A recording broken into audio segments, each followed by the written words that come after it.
Tere tulemast tagasi, et nüüd on meie enda hulgas ka read vähenenud, ehk siis juhatan sisse meid ennast, ehk siis mina, Helena Lemendik ja Peep Nemvalts hakkame rääkima Eesti doktorandide hulgas läbi viidud küsitlusuuringust ja mida nad arvasid eesti keelest oma doktoritöödes.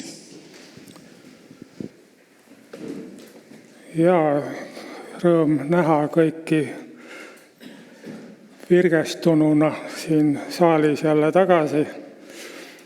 Ja enne kui ma lähen meie ettekande juurde, siis hyvää itsenäisyyspäivä, rakkaat heimoveljemme.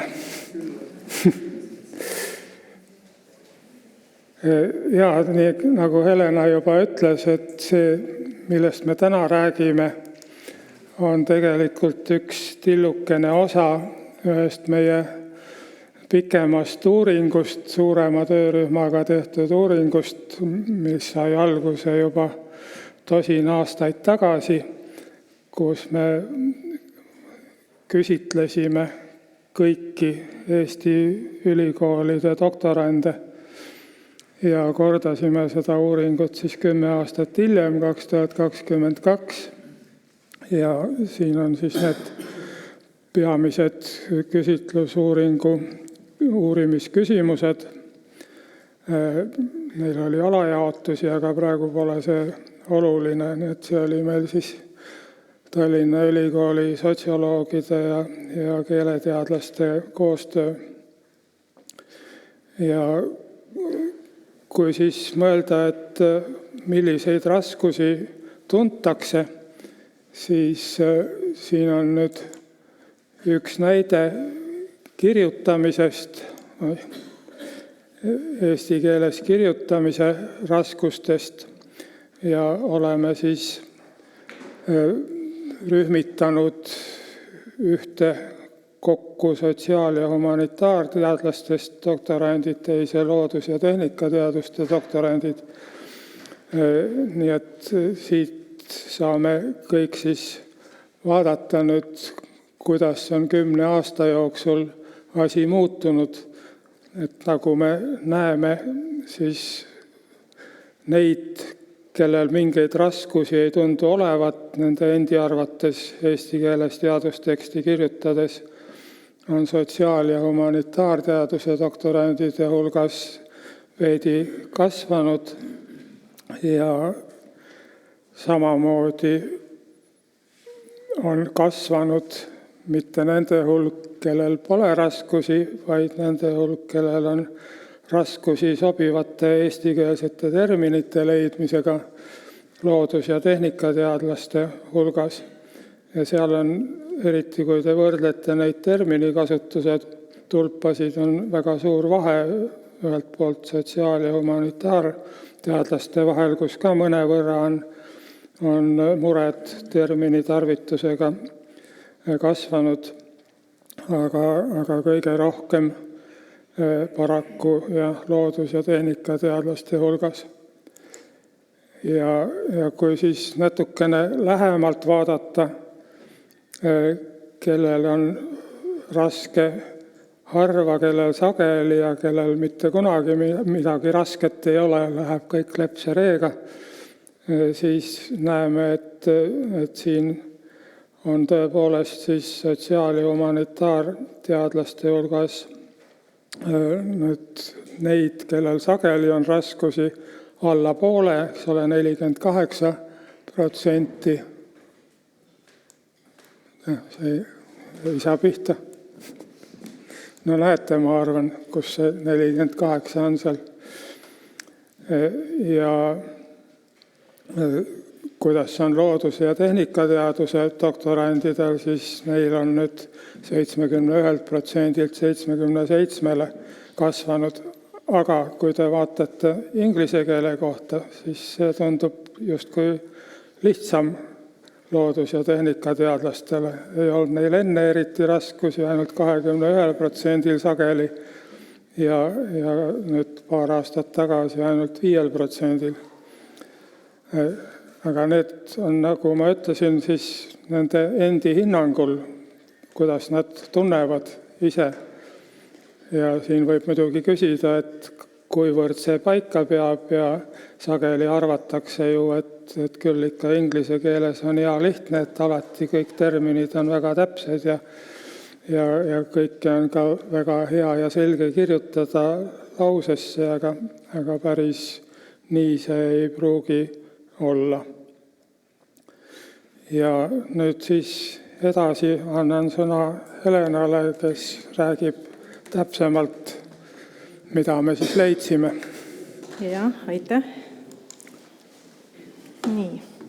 Ehk siis kui vaatame natukene sisse, mida siis doktorandid vastasid ka avatud küsimustele vastates, siis joonistasid välja sellised tüüpilisemad hinnangud. Ehk siis üks puudutas seda, et soovitati just nimelt mugandada inglise termineid eesti keelde. Ja põhjenduseks toodi siis näiteks, et ütleme, kõik ei sõnastunud just nii, aga seda laadi, nagu siin on siis arvudena näidatud, et see inglise termini mugandamine on hea sellepärast, et vältida segadusi ja säilitada siis see mõte, arusaadavana lugeja jaoks. Ja teiseks siis muidugi see, et eesti termini vara hinnati kui puudulikku, et öeldi, et neid kas ei ole sõnaraamatutesse koondatud või siis pole üldse teadlaste hulgas ühiskasutusel. Veidi vähem küll, aga siiski oli ka võõrtermini kriitikat. Öeldi, et kiputakse kasutama võõrkeelseid sõnu ja mõisteid, see on siin siis meie punaseks tehtud, sest siin peaks olema sõna termin. Ja nuriseti ka selle üle, et on palju anglitsisme, et selle asemel, et kasutada siis korrektseid eesti termineid. Ja muidugi leidsid doktorandid ka seda, et see kõik sõltub tihtipeale valdkonnast, et on selliseid valdkondi, kus on piisav hulk kinnistunud oma termineid ja need on just sellised siis erialad või uurimisvaldkonnad, mis tegelevad eesti temaatikaga. Ja hästi rõõmustav oli see, et olid mõned doktorandid, siis, kes ütlesid, et sest doktoritöö või siis ka igasugune teadustekst, ka artiklid on just need kohad, kus neid eestikeelseid termineid tutvustada.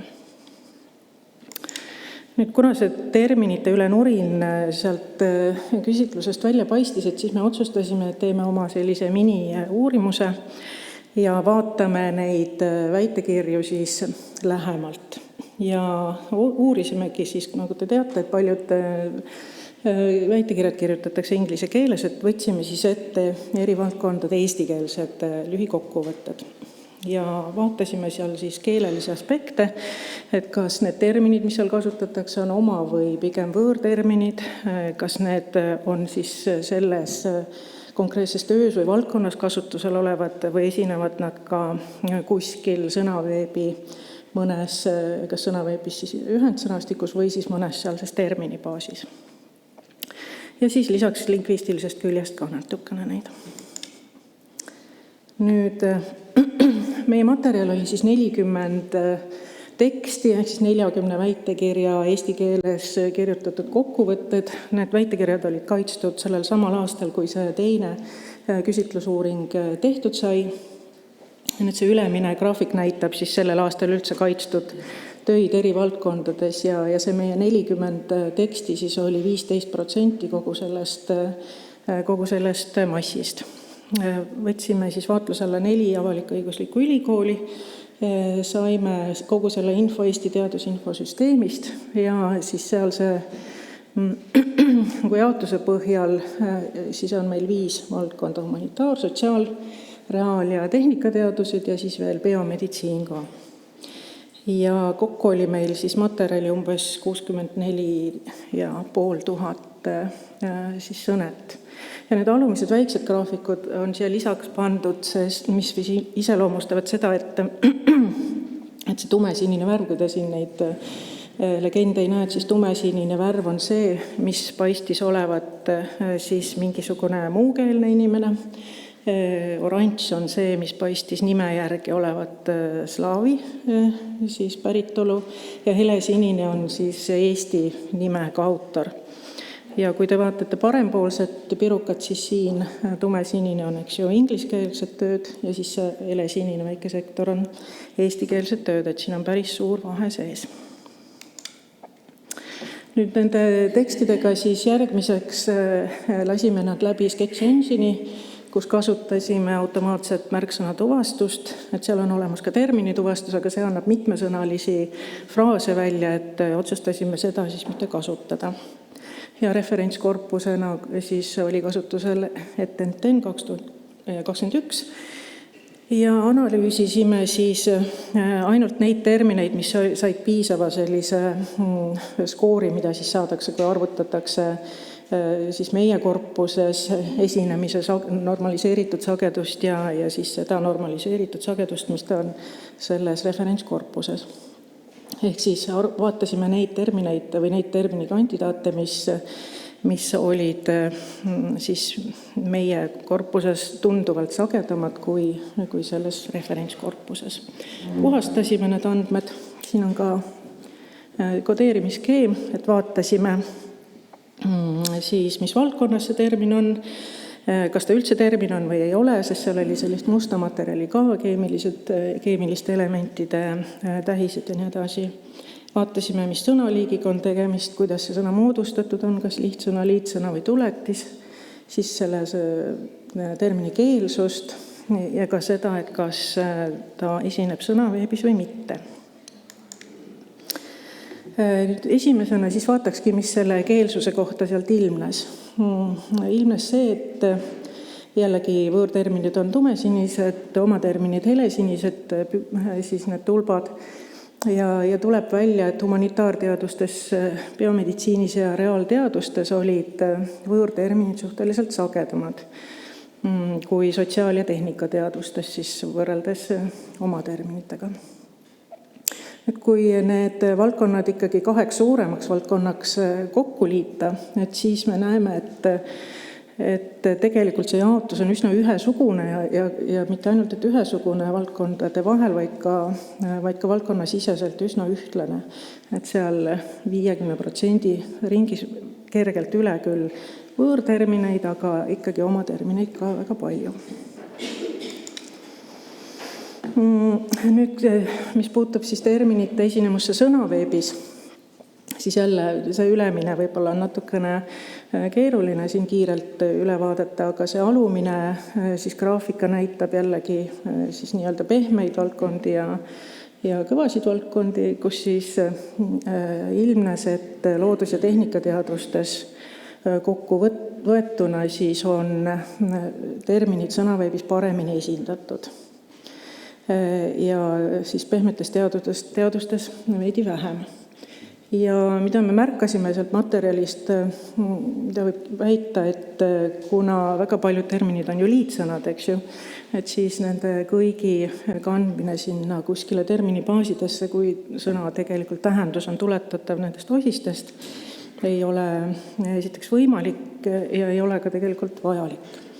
Ja siin mõned siis näited meie materjali sellistest uhkematest liitsõnadest, liitterminitest nagu pilgujälgimismeetod või sotsiaalmeedia praktika, tajusõnavara uurimus ja siis tehis, avaradar, satelliit.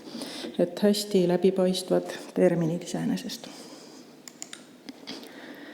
Nüüd nendest terminitest ka, mis siis sõnaveebist puudusid, aga ometi seal tekstides olemas olid.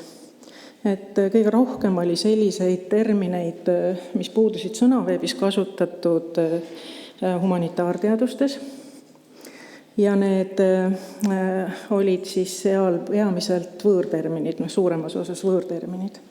Samamoodi biomeditsiinis ja reaalteadustes olid need puuduvad terminid just nimelt võõrterminid, aga sotsiaalteadustes ja tehnikateadustes olid sõnaveebis puuduvad terminid jällegi oma terminid, ehk siis ilusad eestikeelsed.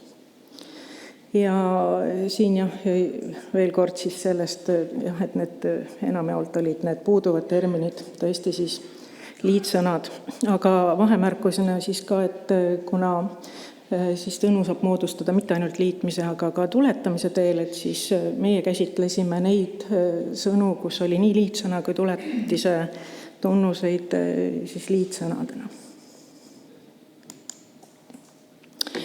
Ja nüüd jah, et nüüd liitsõnadest ja siis tuletistest rääkides. Liitsõnu oli loomulikult kõigis valdkondades, eks ju, enamik sõnu, aga ei saa öelda, et tuletisi ei oleks kasutatud selliseid, mis olidki puhtalt tuletised, eks ju. Siin on näiteks see raskueline küll ei ole puhas tuletis, aga siin on ikkagi ilus näide, aga siis näiteks sõneline, eks ju, oli üks näide tuletisest. Ja mis on iseloomulik loomulikult eesti keelel on see, et need liited järgnevad siis tüvele, mitte ei eelne. Aga oli ka eesliiteid. Need siis tavaliselt näitavad mingisugust vastupidisust või eitamist. Ateeline ja ebaisikuline ja mitte metallkatalüsaator on siin näiteks toodud. Vaatasime ka sõnaliiki ja siis sellest selgus, et domineerisid nimisõnad. Tegusõnu oli üsna vähe, aga väga sage oli see-eest nominalisatsioon, ehk siis tegusõnadest moodustatud nimisõnad.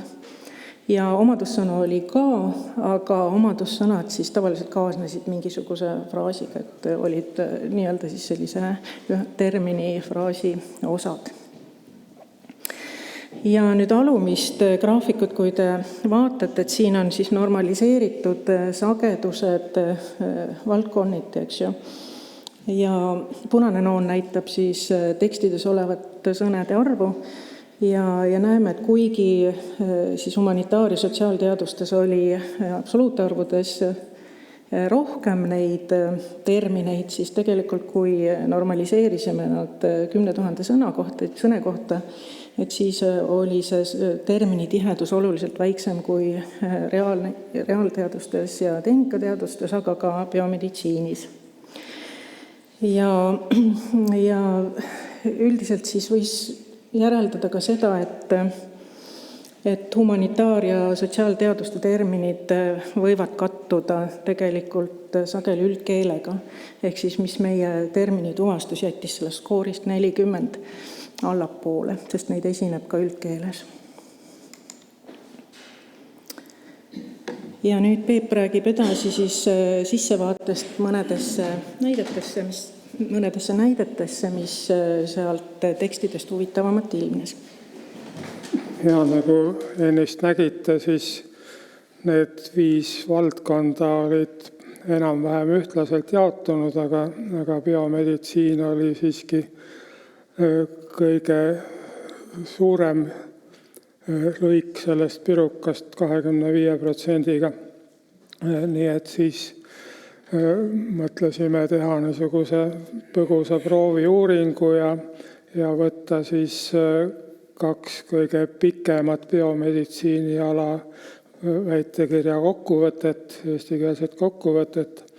Et üks siis Tartu Ülikoolist 13,1 lehekülge ja teine Maaülikoolist 12,3 lehekülge ja kokku siis oli nendes 50 tuvastatud terminit ja nagu näete, siis mingi mõiste tähisõna terminina kasutatud eesti lihtsõnu polnud nende hulgas ühtegi.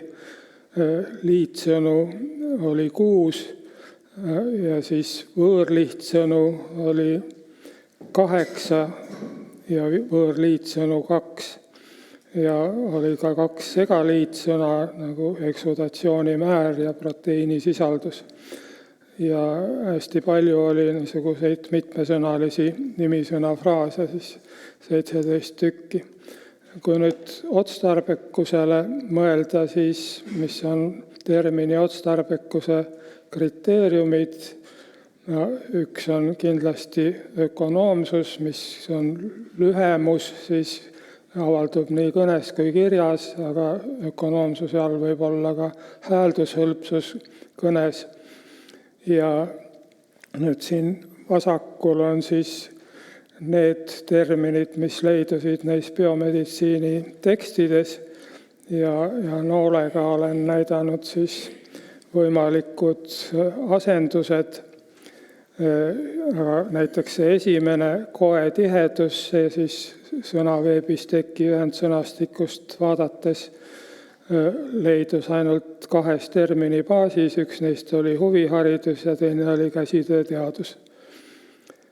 Ja jäme juur ei olnud sõnaveebis äkki ühendsõnastikus üldse. Nagu siis nendest alumistest näidetest ilmneb, siis tihti oli niisuguseid fraastermineid, mida tegelikult eesti keeles on otstarbekas asendada liitsõnaga, sademe hulk, baasosa, kliimaolud, viskoelastomadused ja nii edasi.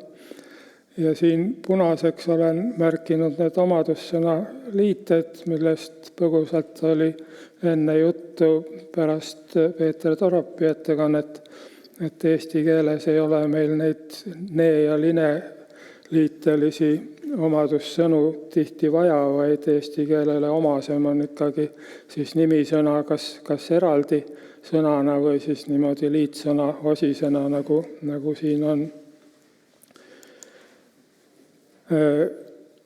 Nüüd, mis veel siis otstarbekuse kriteeriumidest on oluline, on termini läbipaistvus ja siin on enamasti nii, et oma termin on ikkagi otstarbekam, sellest on hõlpsam aru saada, millist mõistet see võiks tähistada. Ja siin on üks 2-lauseline lõik ühest nendest biomeditsiini väitekirjadest kokkuvõtteist. Sinisega näete, on siis märgitud need juureliigid, millest siin juttu on, imijuured, kasvujuured, juhtejuured. Ja see on väga hea, kõik saavad aru, millega tegu on, eks ole. Mispärast seal on imi või mispärast on kasvu või mispärast on juhte, või vähemalt on aimatav. Aga mõnel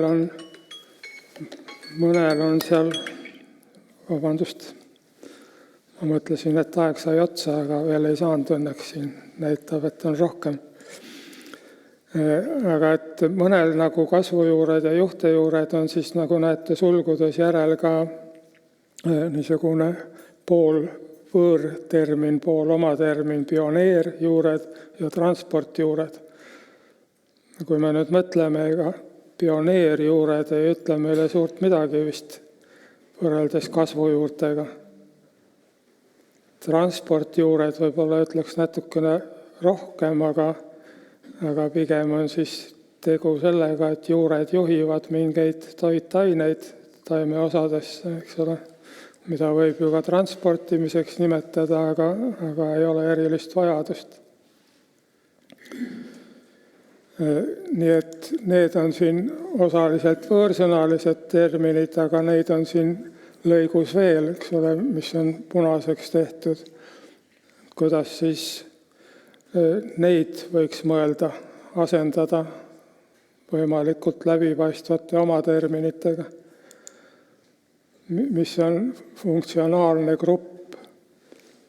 Tekstist oli aru saada, et need juured on rühmitatud, liigitatud selle järgi, millena nad toimivad seal, mis on nende toime või nende roll kogu taimeorganismis. Need siis võiks kaaluda kas toimerühm või rollirühm. Mis võiks olla primaarne ehitus? Kas see võiks olla võib-olla esmaehitus või algehitus? Ja kui on primaarne ehitus, kas see seostub sekundaarkasvuga või peaks seal ka olema siis sekundaarehitus?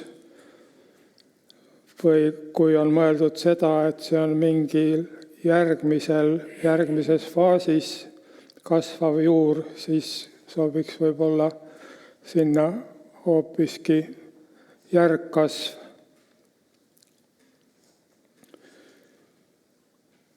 Ja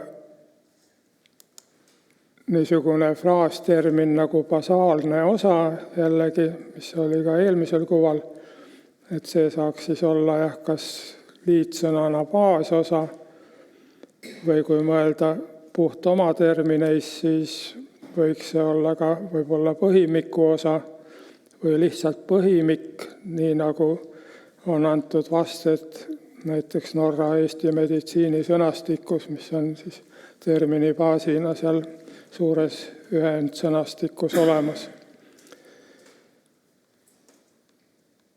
Ja lühikene kokkuvõte siia juurde, et kui palju siis üht või teist leidus üldse ühendsõnastikus sõna veebis, et seal on teatavasti, kui te vaatate, kõigepealt on see üldkeele osa ja siis järgnevad terminibaasid.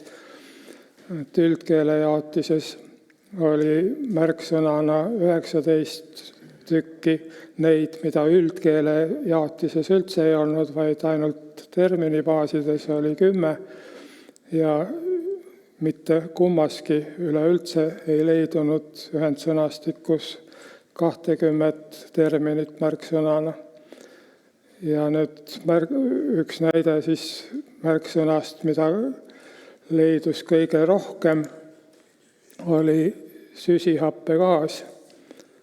See, nagu näete, on vajalik väga paljudel aladel, väga paljudes valdkondades.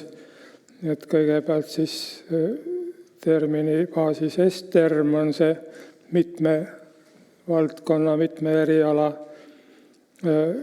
repertuaaris nii-öelda ja peale selle on siis veel eraldi aianduse terminibaasis, limnoloogia terminibaasis, meteoroloogia, klimatoloogia omas ja rahvatervishoiu terminibaasis. Et mida siit siis kokkuvõttes järeldada, et kui oma- ja võõrterminite jaotus oli enam-vähem tasakaalus niimoodi rühmiti, siis tõepoolest, nagu ka Helena näidatud kuvadest nägite ja ka sellest lähemast sissevaatest, et liitsõnu on sagedasti ja sealhulgas ka sõnaveebist puuduvate terminite hulgas. Ja ootuspärane on see, et kõige sagedamini termin on nimisõna. Osalt tõesti selle tõttu, mida ka Helena juba nimetas, et väga palju on niisuguseid mineliitelisi nimisõna tuletisi tegusõnadest, mis ei tähenda, et seesama tegusõna tekstis esinedes ei oleks termin, see on ka termin. Aga tihti millegipärast on kuulda väiteid, et me ei saa rääkida näiteks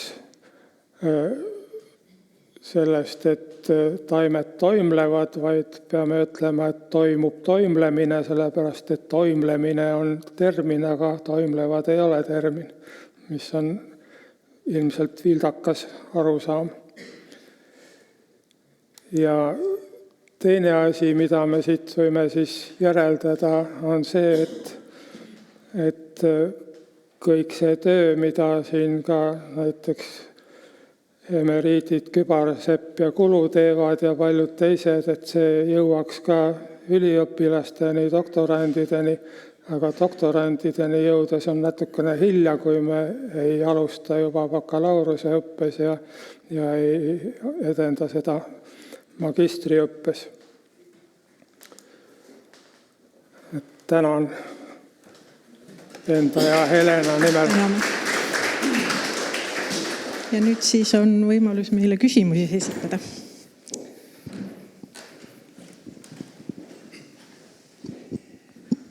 Siin oli analüüsitud võõrkeelseid doktoritöid ja eestikeelseid kokkuvõtteid. Nägin, et Tallinna Ülikoolis, Maaülikoolis olid laiendatud kokkuvõtted, Tehnikaülikoolis on 1-2 leheküljelised kokkuvõtted. Need järeldused, mis siin olid kõik tehtud kokkuvõtete põhjal. Ma küsin ühte asja. Ma ise olin kunagi doktorikava juht ja ma lugesin kõiki neid eestikeelseid kokkuvõtteid, sest mureks oli, et teadusprorektor ei ütle, et see ei kõlba kuskile. Ma lugesin läbi. Kuidas sünnib võõrkeelse doktoritöö eestikeelne kokkuvõte, kui doktorant on muukeelne ja juhendaja on muukeelne? siis on ilmselt kõige lihtsam mõelda nii, et nagu ka eile oli juttu, viitasin Marju Lepajõele, et alati on mõistlik mõelda ja kirjutada oma emakeeles ja siis tõlkida. Et siin kehtib ka seesama, et kui mõlemad, nii töötegija kui ka juhendaja on võõrkeelsed, siis nad loodetavasti oskavad seda võõrkeelt väga hästi ja siis kirjutavad oma kokkuvõtte selles samas keeles ja paluvad selle mõnel Eesti kolleegil ära tõlkida, siis oleks kõige mõistlikum variant. Aga need ei ole enam autori omakeelsed terminid. Sellepärast ma nüüd täpsustakski, et nendes arvutustes on ainult Eesti nimedega autorid. Tõesti, kelle nimi viitas Eesti päritolule. Et võib ka olla seal üksikuid midagi muud, aga pigem mitte. Jah, väga hea, et peabki tõlkima. Ja. No jah, aga see on paratamatu, eks, kui see võõrkeelne töökirjutaja Eesti termineid ei valda, eesti keelt ei oska, siis ei olegi midagi parata, aga kui need terminid on nii põhjaliku mõistepõhise terminikorrastuse abil saadud, nagu teie puhulgi, siis ei ole seal midagi viga nendel, vaid vastupidi, need on väga head.